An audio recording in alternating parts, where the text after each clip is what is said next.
There.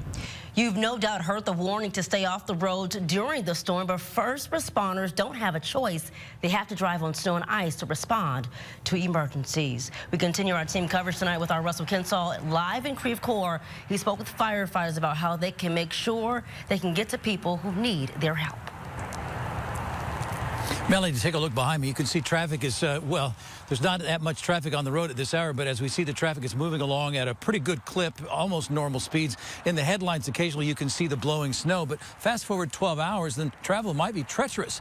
So first responders will have to be out on these roads in these conditions. They've got to be out there. They've got to respond to emergencies, but you might be surprised how well equipped they are to handle these kind of conditions. Highway traffic traveling normally for now, but when the snow really gets going, drivers are being asked to stay home. To test my shots with the snow, I try to avoid that as much as I can. Jacob Merritt and Caden Cole are two drivers that plan to play it safe. But something like this just depends on the weather and what they're calling for. It worries me, so I probably wouldn't take any chances with this stuff coming in. The Eureka Fire Protection Districts and other first responders don't have the choice to stay home. We are a 911 service that if there's an emergency, we will be there, be it a house fire, car accident, medical emergencies. Bad weather, medical emergencies don't stop. Ambulances have to get to people having a medical emergency, even in the snow. That's why ambulances are equipped to be able to switch from two-wheel drive to four-wheel drive. So we can get to areas still when it snows.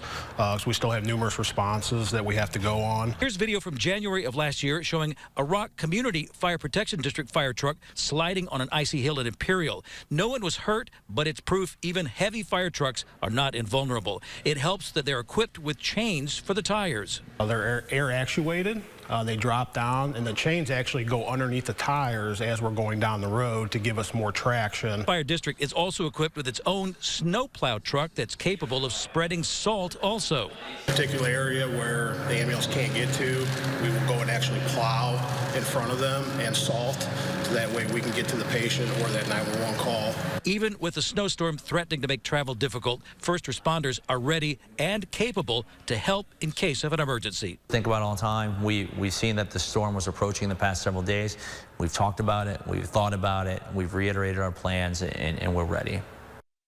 Fire Chief Scott Barthelmess has this advice that might reduce the number of emergency runs they have to make. So the advice you've been hearing over and over as the snow falls and the roads get covered, don't get out, don't drive on these roads in these conditions. And if there's a power outage at your house and you're using a generator, make sure that that generator is located outside. That'll keep you safe.